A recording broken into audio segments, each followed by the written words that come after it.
ጨልሞ አልነጋልን ያለው ጎርፉ ሞልቶ አላሻግረን ያለው ጮኸን አልደመጥ ያለው ሩጠን መቅደም ያቃተን ተናግረን መሰማት ያቃተን አንድ ነገር አለ። እሱም ነገሩ ምንድነው ስንል ቤተ ክርስቲያን ዓለምን ስለመሰለች ነው። ትልቁ አስጊው ቤተ ክርስቲያን ወድቃ ማትነሳው፣ ተሰብራ ማትጠገነው፣ ጮኻ ማትደመጠው፣ ሩጣ ማትቀድመው ከዓለም በላይ የሆነችዋ ቤተ ክርስቲያን ዓለምን ስለመሰለች ነው። ቀኖናዋ ከቀኖና አበው እየተለየ ስለሄደ ነው። አባቶቿ የቀደሙትን አባቶች መምሰል ስላቃታት፣ ልጆቿም የቀደሙትን ልጆቿን መምሰል ስለጠፋ ነው።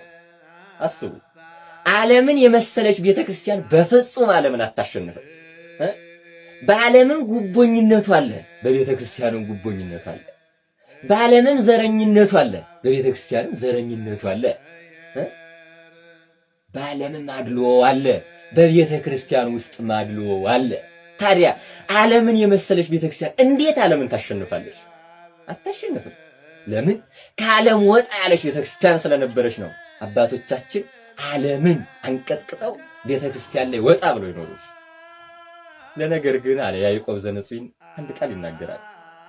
ቤተ ክርስቲያን ዓለምን ከመሰለች ፈጽማ ዓለምን ልታሸንፍ አትችልም አለ። ይህ ብቻ ይደንቃችኋል አለ። ቤተ ክርስቲያን ውስጥ ላይ ዘረኝነትና ጉቦኝነት ካለ እግዚአብሔር ቤተ ክርስቲያንና ያደምጣትም አለ። ከሽታ ሁሉ ማን ይከፋል አለ? የሞተ ውሻ ይከፋል። ከኃጢአት ሁሉ የትኛው ይከፋል አለ? በቤተ ክርስቲያን ውስጥ ያለ ዘረኝነትና ጉቦኝነት ይከፋል አለ። አስቡት። ከቆሻሻ ሽታ የሚከፋው የትኛው ነው አለ ያዕቆብ ዘንጽዊን። ናልንገርህ አለና የሞተ ውሻ ክርፋቱና ሽታው ከሁሉ ሽታ ይከረፋል። ከኃጢአት ሁሉ የትኛው ይከፋል አለ? በዓለም ያለው ዘረኝነት እና ግፍአ ሰማዕታት አይደለም አለ። በቤተ ክርስቲያን ውስጥ ላይ ያለ ዘረኝነትና ጉቦኝነት ከኃጢአት ሁሉ ይከፋል። ይህ እግዚአብሔር ቤተ ክርስቲያንን እንዳያት ያደርጋል። ጆሮ በጆሮም ጩኸታችንን እንዳያደምጥ ያደርጋል። እጁንም ወደኛ እንዳይዘረጋ ያደርጋል። ፊቱንም ወደኛ እንዳይመልስ ያደርጋል። ከዚህ የሚበልጥ በደል የለም። ለምን ካልኸኝ ከውሻ ከሞተ ውሻ ከፍ የሚሸት ከዘረኝነትና ከጎጠኝነት ቤተ ክርስቲያን ውስጥ ላይ ከገባ ዘረኝነትና ጎጠኝነት የሚከፋ ኃጢአት የለም። ዘረኝነትን የሚያወግዝ ግን ዘረኛ፣ ጉቦኝነትን የሚያወግዝ ግን ጉቦኛ። ይገርማል እኮ። አድሎን የሚያወግዝ ግን አድሎ ያለው አባት ልጅ የተሸከመች ቤተክርስቲያን እንዴት መቀጠል ትችላለች? ጨለማ ሆኗል። ጌታ አልመጣም። ጌታ እንዲመጣ ምን እናድርግ? የሚጨንቀው ከሱ ነው ወገኖቼ። እኛን የበከለን እኛን ያስጨነቀን ከሩቅ ላይ ያለው ቆሻሻ አይደለም። ቆሻሻውን ተሸክሞ ወደ አካባቢያችን የገባው ነፋስ። ከሩቅ ላይ አንድ አህያ የሞተ ውሻ አለው ይታወቃል። እሱ አይደለም እኛን የበከለን። ከዚያ ላይ ቆሻሻውን ተሸክሞ ወደኛ የመጣው ነፋስ ነው የረበሸን። ማለቴ ከውጭ ያለው የመናፍቃን አስተምሮ አይደለም እኛን ያወከን። ከውጭ ያለው ፖለቲካ አይደለም እኛን የረበሸን። ከውስጥ ላይ ያለው ከውጭ ላይ ያለውን የምንፍቅናውን ሐሳብ የፖለቲከኞችን ሐሳብ ተሸክሞ የመጣው ቆሻሻ ነው የበከለን። የውስጥ የትርፍ አንጀታችን አላስጉዘናል። የራስ ፍልጠታችን አላስተኛን አለ። የጎን ውጋታችን አላስቀምጠን አለ። ምን እናድርግ? ጨለማ የሆነብን ይሄ ነው ክርስቲያን። መንቃትም አልቻልንም፣ ድንዝዝ አልን። ምን እንሁን? መርከቧ የምትገለበጠው ማይበሉ ስለበዛ አይደለም። መርከቧን የቀደዳት ብዙ ሰው አለ። በተቀደደው ውስጥ ላይ በተቀደደው ስቁረት ቀዳዳ ላይ የገባው ውሃ መርከቧን አስጥማታል። በውጭ ያለው የማይበሉ ብዛት መርከቧን አይገለብጣት። በትንሿ ቀዳዳ የገባው ውሃ ግን መርከቧን ውሃው ሞልቶ ወደ ውስጥ እንድትሰጥም አድርጓታል። ምን ይሆን? እንዲሁ እንቀጥል? ይገርማል እኮ የኛ ህይወት ሁልጊዜ መከራን መናገር፣ ሁልጊዜ መከራን መናገር። መከራው እንዲርቅ ምን እናድርግ ስንል ሁሉም ወደ ኋላ ይሸሻል። ሁሉም ወደ ኋላ እውነትን መከተላት ሁሉ ጠፋ። አድምጡት። በጣም የሚገርም ንግግር አለ። የቅዱስ አትናቴዎስ ሐዋርያዊ የተናገረው ሐሳብ ሁልጊዜ ሳስበው ይደንቀኛል። ዓለም ሁሉ እኔን ዓለም ሁሉ ስለ እውነቴና ስለ እምነቴ ብትቃወመኝ እኔ ብቻዬን ቆሜ ዓለምን ሁሉ እቃወማለሁ አለ። ምክንያቱም አለና ዓለም ሁሉ ጦሯን ብትወረውር እኔን እንጂ እኔ መከተላትን እምነትና እውነት ልትዋጋ አትችልም። ብቻዬን ሁኜ ጠቅላላ ዓለሟን ሁሉ እዋጋታለሁ አለ። ምክንያቱም እኔ የያዝሁት እምነትና ሃይማኖት ነው። ሃይማኖቴና እምነቴን ደግሞ ሊዋጋት የሚችል ከቶ ማንም የለም። ዓለም ሁሉ ክርስቶስን ቢክደው እኔ ክርስቶስን የካደች ዓለምን እክዳታለሁ እንጂ ዓለም ሁሉ ክርስቶስ ላይ ስለራቀች ክርስቶስ ላይ ልርቅ አልችልም። ይህ ብቻ አይደለም አለ።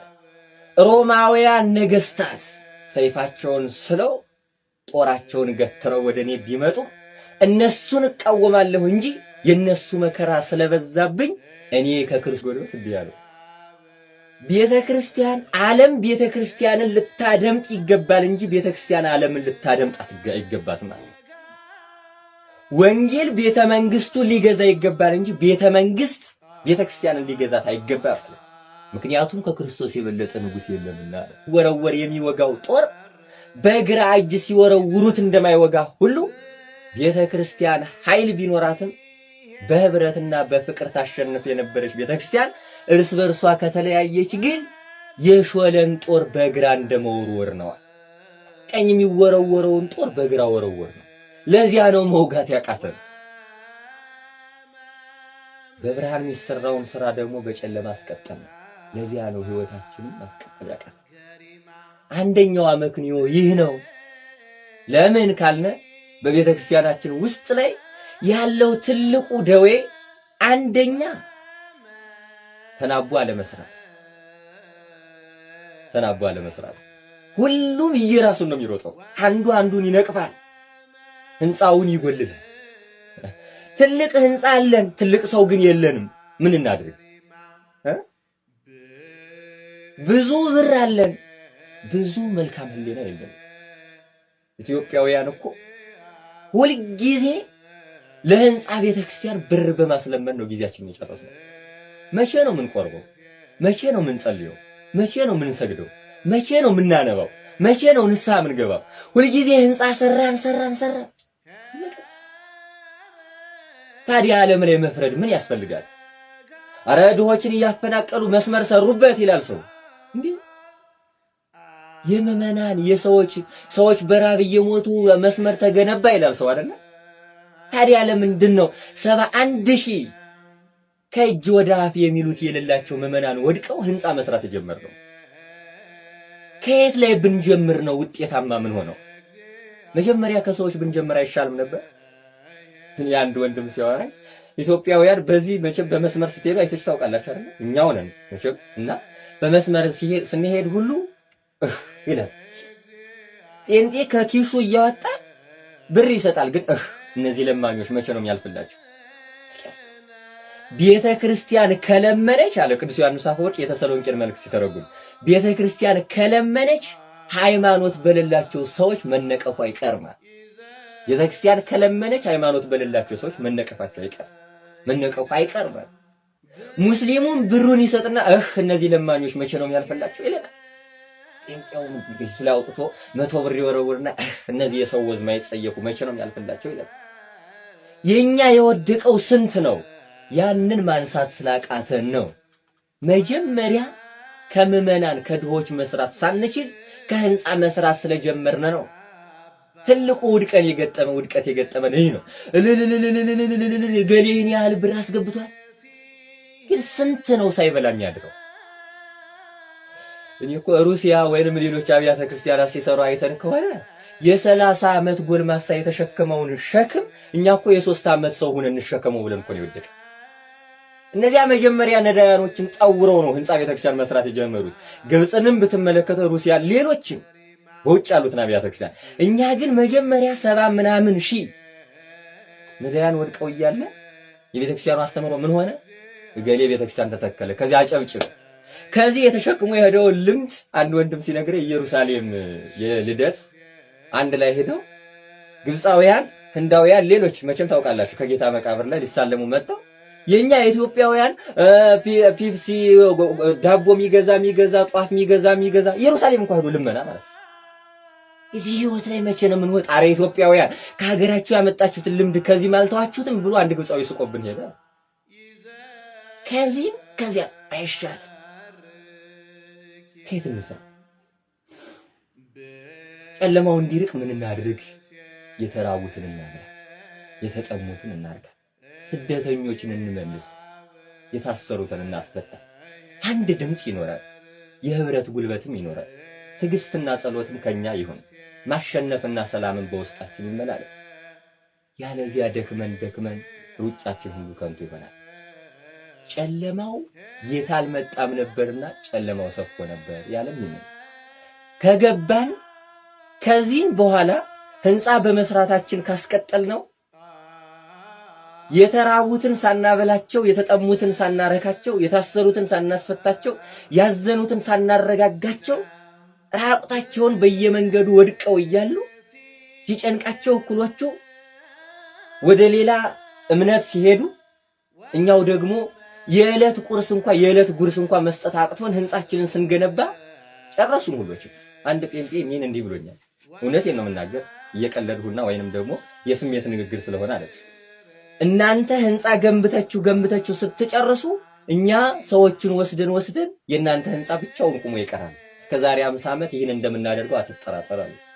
እውነት እኮ ለምን ከሰው መስራት አልቻልንም? ከአይምሮ መስራት አልቻልንም። ጨለማው እንዲርቅ ከተፈለገ ከውስጥ ያለው ደዌም ይራቅ፣ የትርፍ አንጀታችንም ይታከም፣ የራስ ፍልጠታችንም ይዳን። ያለዚያ ሁሉም ከንቱ ይሆናል። አዎ ከንቱ ይሆናል። ጨለማው ከበዛ ጉዳዩ ጨለማን ለማራቅ መብራት ማብራት፣ ያለዚያ መክንዮ ሁሉ ከንቱ ይሆናል። ስለዚህ ወናሁ ወዳኮ እንሆ ጨለማ ነበር ስማዲሁ መጽሐፍ ኢየሱስ ጌታ አልመጣም ነበርና ጌታ ወደኛ እንዲመጣ እጆቹ ከያዙ የማይጥሉ አይኖቹ ከተመለከቱ የማይሰለቹ ጆሮዎቹ ካደመጡ ፍርድ የሚሰጡ ሁልጊዜም ቸልታ የሌለበት ሰጥቶ የማይሳሳ ነግሶ የማያዳላ አባት ሆኖ የማይጨክን እናት ሆኖ የማይተው አባት አለ።